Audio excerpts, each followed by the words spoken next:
ಜೊತೆಗೆ ಮುಸ್ಲಿಂ ನಾಯಕರುಗಳು ರಾಹುಲ್ ಗಾಂಧಿ ಅವರಿಗೆ ಮತ್ತು ಹೈಕಮಾಂಡ್ ನಾಯಕರಿಗೆ ಪತ್ರ ಬರೆದಿದ್ದಾರೆ ಸರ್. ಜಮೀರ್ ಅಹಮದ್ ಆಗಲಿ ಇನ್ನಿಬ್ಬರ ವಿರುದ್ಧ ಕ್ರಮ ಆಗಲಿ. ಒಂದು ಕಡೆ ಮುಸ್ಲಿಮ್ರನ್ನೇ ಟಾರ್ಗೆಟ್ ಮಾಡಲಾಗ್ತಿದೆ. 23ರಲ್ಲಿ ಮುಸ್ಲಿಮ್ರಿಂದಾಗಿ ಕಾಂಗ್ರೆಸ್ ಗೆದ್ದಿದ್ದು, ಮುಸ್ಲಿಮ್ರನ್ನ ಯಾಕೆ ಟಾರ್ಗೆಟ್ ಮಾಡ್ತಿದ್ದೀನಿ ಅಂತ ಪತ್ರ ಬರೆದಿದ್ದಾರೆ. ಇಲ್ಲ, ಅದು ಸತ್ಯಾಸತ್ಯತೆಯನ್ನು ಅವರು ಪರಿಶೀಲನೆ ಮಾಡ್ತಾರೆ. ಹೈಕಮಾಂಡ್ನವರು ರಾಹುಲ್ ಗಾಂಧಿ ಅವರು ಸೂಚನೆ ಕೊಡ್ತಾರೆ ಸತ್ಯಾಸತ್ಯತೆ ಪರಿಶೀಲನೆ ಮಾಡಿ ಅಂತೇಳಿ. ನಾವು ಯಾವತ್ತೂ ಕೂಡ ಅಲ್ಪಸಂಖ್ಯಾತರಿಗೆ ಪ್ರಯಾರಿಟಿಯನ್ನು ಮಾಡಿಕೊಂಡೇ ಬಂದಿದ್ದೇವೆ. ಈಗ ರಾಜ್ಯಸಭಾ ಕೊಟ್ಟಿದ್ದೇವೆ, MLCಗಳು ಕೊಟ್ಟಿದ್ದೇವೆ. ಈ ಒಂದು ಚುನಾವಣೆಯಲ್ಲಿ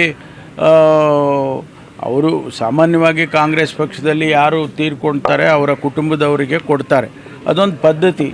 ಅದನ್ನು ಮಾಡಿ ಶಿವಶಂಕರಪ್ಪನವರು ತೀರ್ಕೊಂಡ್ರು ಅಂತೇಳಿ ಅವರ ಫ್ಯಾಮಿಲಿಗೆ ಕೊಟ್ಟಿದ್ದಾರೆ. ಅದನ್ನು ಬೇರೆ ಅರ್ಥೈಸ್ಕೊಳ್ಳೋದ್ರಲ್ಲಿ ಅವ್ರು ಕೇಳಿದ್ದು ತಪ್ಪು ಅಂತ ಹೇಳೋದಿಲ್ಲ. ಕೇಳಿದ್ರು ಹೆಚ್ಚಿಗೆ ಜನ ಇದ್ದೀವಿ, ವೋಟರ್ಸ್ ನಾವು ಜಾಸ್ತಿ ಇದ್ದೀವಿ ಕೊಡಿ ಅಂತ ಕೇಳಿದ್ದಾರೆ. ಆದರೆ ಕಾರಣಾಂತರದಿಂದ ನಾವು ಹೈಕಮಾಂಡ್ನವರು ಅವರಿಗೆ ಅವರ ಮನೆಯವರಿಗೆ ಕೊಟ್ಟಿರೋದ್ರಿಂದ ಅದನ್ನು ಬೇರೆ ಅರ್ಥೈಸ್ಕೊಳ್ಳೋದು ಸರಿ ಇಲ್ಲ. ಸರ್, ಈಗ ಕಾಂಗ್ರೆಸ್ನ ಸಾಂಪ್ರದಾಯಿಕ ಮತಗಳು ಅಂದರೆ ಅಲ್ಪಸಂಖ್ಯಾತರಲ್ಲಿ ಒಡಕು ಮೂಡೋ ಪ್ರಯತ್ನ ನಡೀತಾ ಇದೆ ಸರ್. ಆ ರೀತಿ ಅದನ್ನು ನೋಡಿ, ಅದನ್ನು ನಮ್ಮ ಅಧ್ಯಕ್ಷರಿರ್ಬೋದು, ಮುಖ್ಯಮಂತ್ರಿಗಳು ಇರ್ಬೋದು, ನಾವೆಲ್ಲರೂ ಇರ್ಬೋದು, ನಾವೆಲ್ಲ ಮಾತಾಡಿ ಸರಿ ಮಾಡ್ಕೊಳ್ತೀವಿ. ಇದು ಇಂಟರ್ನಲ್ ಮ್ಯಾಟ್ರ್ ಅಲ್ವಾ, ಕಾಂಗ್ರೆಸ್ ಪಕ್ಷದ ಒಳಗಡೆ ಇರುವಂಥ ವಿಚಾರ, ಇಂಟರ್ನಲ್ ಮ್ಯಾಟ್ರು. ಅದನ್ನು ನಾವು ಸರಿ ಅವರೆಲ್ಲ ಹೇಳಿಕೆಗಳು ಕೊಟ್ಟಿದ್ದಾರೆ, ಅದು ಒಂದು ಕಡೆ ಹಿಡಿ. ಆದರೆ ನಾವು ಇದನ್ನೆಲ್ಲವನ್ನು ಕೂಡ ಸರಿ ಮಾಡ್ಕೊಳ್ತೀವಿ, ಏನು ತೊಂದರೆ ಇಲ್ಲ.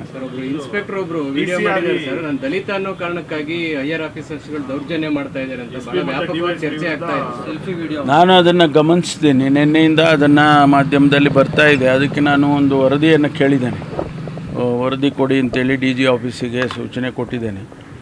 ಏನು ವಿಚಾರ ಏನು, ಎಲ್ಲಿಂದ ಅದು ಆ ರೀತಿ ಶ್ರೀನಿವಾಸ್ ಅಂತಲೇ ಅವ್ರ ಹೆಸರು, ಅವರು ಹೇಳಿರ್ತಕ್ಕಂಥದ್ದು ಎಷ್ಟರ ಮಟ್ಟಿಗೆ ಅದು ಸತ್ಯ ಇದೆ ಮತ್ತು ಅದು ಎಲ್ಲಿಂದ ಅವ್ರು ಏನೇನೆಲ್ಲ ಹೇಳಿದ್ದಾರೆ ಅದೆಲ್ಲಕ್ಕೂ ಒಂದು ಮಾಹಿತಿಯನ್ನು ಕೊಡಿ ಅಂತ ಹೇಳಿದ್ದೇನೆ.